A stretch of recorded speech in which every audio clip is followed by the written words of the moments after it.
Se cuenta que en los oscuros pasillos de Villa Villecuya, las risas infantiles se convirtieron en presagios de terror con el pasar de las noches. Pocos en el pueblo se atrevieron a acercarse a esa vieja morada, conocida antaño por albergar a la divertida y extrovertida niña de las enormes trenzas pelirrojas. Con el tiempo, aquel lugar apacible perdió su brillo y se cubrió de sombras inquietantes. Dicen que la leyenda de Pippi Calzalargas cambió para siempre cuando cumplió la mayoría de edad. Esa adolescencia que prometía aventuras inocentes viró en un giro cruel y siniestro que nadie se atrevió a predecir. Sus ojos, antes brillantes y llenos de curiosidad, comenzaron a hundirse en el silencio. Las enigmáticas sonrisas que regalaba a los vecinos se transformaban en muecas inquietantes al deslizarse la noche, hasta convertir su rostro en un espectro de lo que alguna vez fue. Algunas personas afirmaban haberla visto rondar los muelles de la ciudad en busca de provisiones a horas imposibles, vestida con sus viejas medias largas y su insólito atuendo lleno de parches. Pero nada quedaba de la alegría pintoresca de la infancia. Ahora su mirada parecía atravesar a la gente sin reconocerlos, como si la realidad fuera apenas un velo que la separaba de algo mucho más oscuro. Cada vez que alguien la encontraba, aseguraba sentir un escalofrío indescriptible en la base de la nuca, seguido de un olor penetrante, como metal oxidado mezclado con humedad y moho.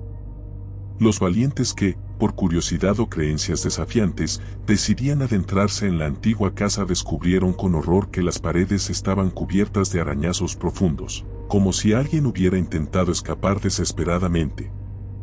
Las ventanas, selladas con tablones viejos, no dejaban entrar la luz natural, y las velas consumidas se acumulaban en rincones donde extrañas sombras danzaban en silencio. Un pasillo largo y angosto llevaba a la cocina, y en el centro se erguía una mesa vieja llena de marcas circulares producidas por un objeto metálico que nadie logró identificar. A su alrededor, flotaba un hedor agrio que en ocasiones recordaba a hierbas podridas, mezclado con algo mucho más perturbador.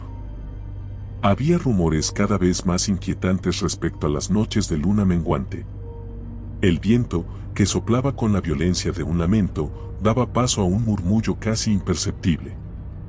Algunos afirmaban que ese susurro macabro era la voz de Pippi pronunciando palabras sin sentido, como if recitara versos antiguos que invocaban fuerzas desconocidas. Otros decían que se escuchaban risas de niño ahogadas en llanto y gritos entrecortados.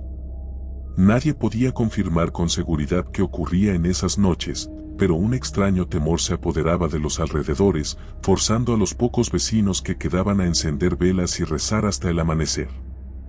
Cuando alguien osaba acercarse a Villa Villecuya, una serie de detalles escalofriantes salían a relucir.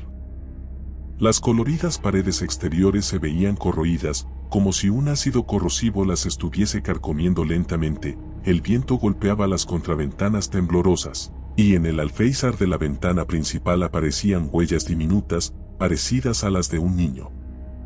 Pero nadie vio nunca a ningún infante merodeando el lugar. Algunos testigos afirmaron que se trataba de la presencia fantasmal de Tommy y Anike, aquellos amigos de la infancia de Pippi, que parecían vagar sin descanso en busca de auxilio. El rumor más terrible aseguraba que habían intentado huir antes de la primera noche de aquel oscuro cambio, pero nunca pudieron salir de la casa. Las cartas que llegaron a mandar antes de su desaparición describían con un lenguaje confuso su desesperación al oírla caminar por los pasillos de madrugada, tarareando una melodía espeluznante.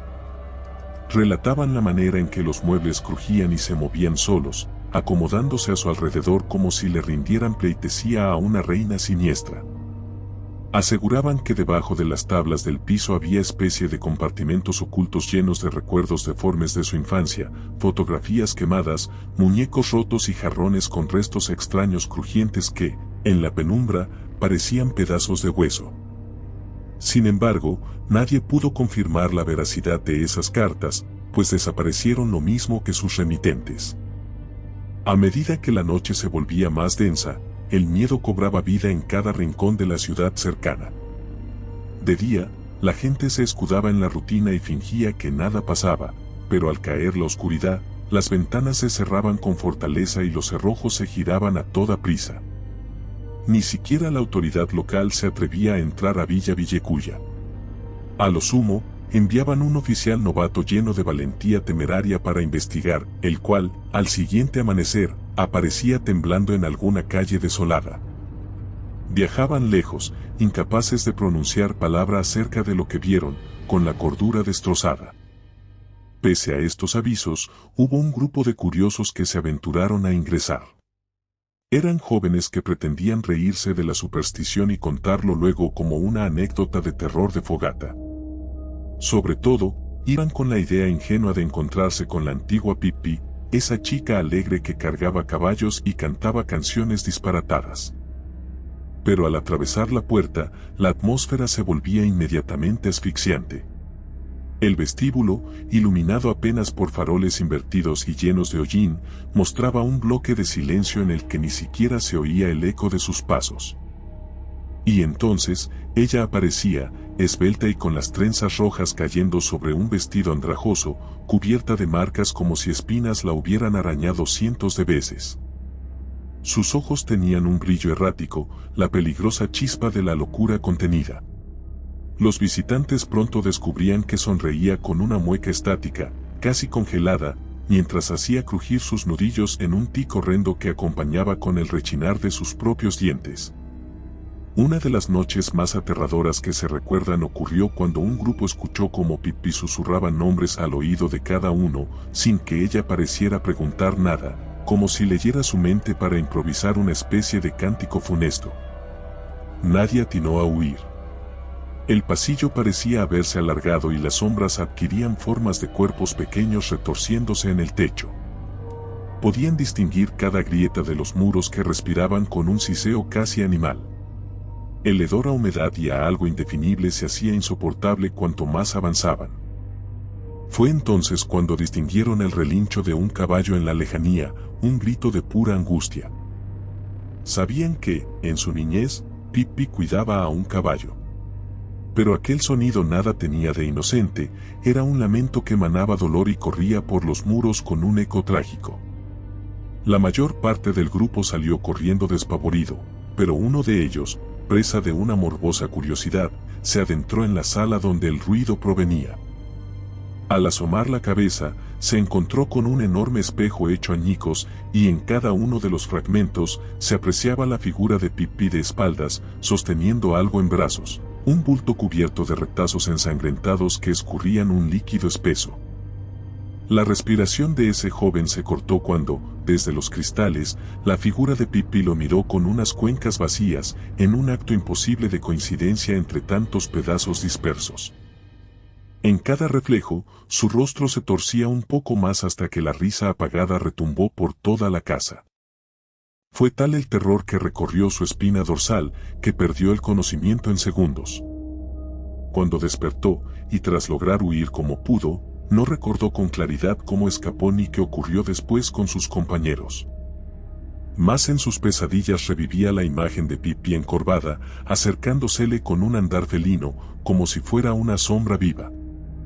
Desde entonces, su cordura se resquebrajó, y cada vez que intentaba hablar de lo que presenció allá dentro, sus manos temblaban con una fuerza incontrolable, mordiéndose la lengua antes de articular una sola palabra. Con el surgimiento de múltiples desapariciones en la zona, la comunidad creció en paranoia.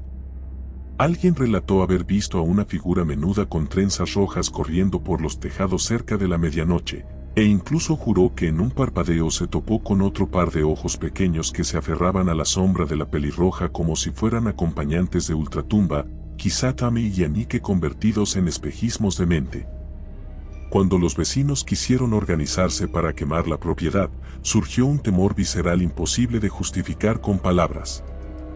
Era como si la misma Villa Villecuya los vigilara con una mirada siniestra, esperando el momento oportuno para atraparlos.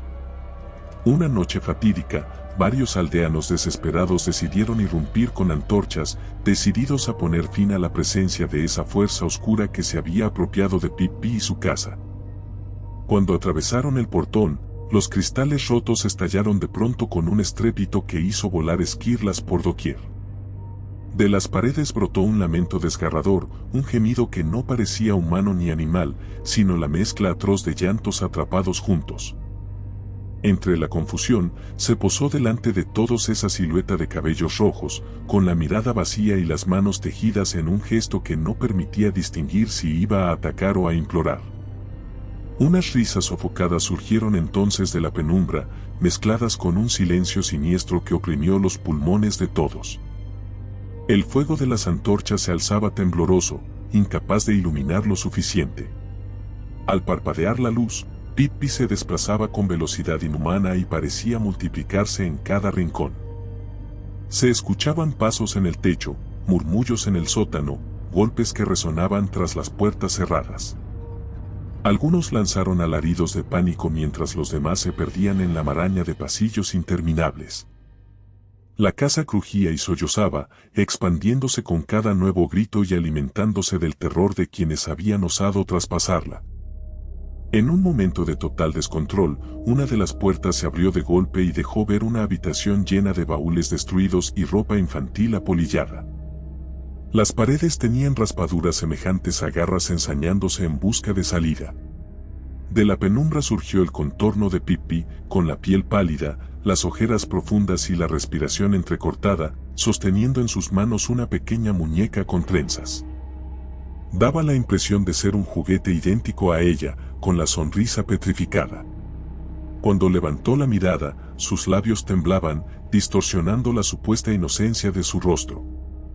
A un solo paso, las velas parpadearon y se extinguieron, sumiendo el espacio en una oscuridad impenetrable. Solo se oía el golpeteo de los corazones desbocados. La confusión dominó el instante final. Alguien tropezó, lanzando la antorcha que de inmediato generó un incendio, pero el fuego no sirvió de salvación. Todo se cubrió de llamas, ardiendo en un crepitar pavoroso. Los gritos se multiplicaron mientras las figuras se desvanecían entre chispas y hollín. Y, en medio del caos, una risa hueca se alzó por encima del rugir de las llamas, precedida por el inconfundible sonido de un caballo agonizando. La casa se retorció en su último estertor y pareció hundirse en un abismo de cenizas y sombras.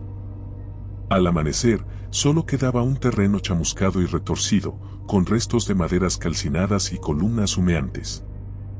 Las autoridades nunca dieron con la cifra exacta de desaparecidos, ni hallaron vestigios de un cuerpo claro que correspondiera a Pippi Calzalargas. Lo único que se encontró entre los escombros fue un pequeño zapato de cuero desgastado y manchado, reposando con una quietud sobrecogedora en medio de lo que había sido la sala. Nadie se atrevió a recogerlo. Aquella noche de terror quedó grabada en la memoria colectiva, y con el tiempo, la gente prefirió enterrar el suceso en silencio antes que pronunciar el nombre de la muchacha que se volvió una leyenda siniestra. Sin un final que aclare su destino, el miedo se mantuvo vivo en cada rincón de la historia, dejando abierta la posibilidad de que, en algún lugar, en las sombras perpetuas de otro hogar abandonado, aparezca una joven de trenzas rojas sonriendo con una mueca de espanto. Si te gustó el video, por favor dale me gusta y suscríbete al canal, esto nos ayuda a seguir contando historias. Gracias.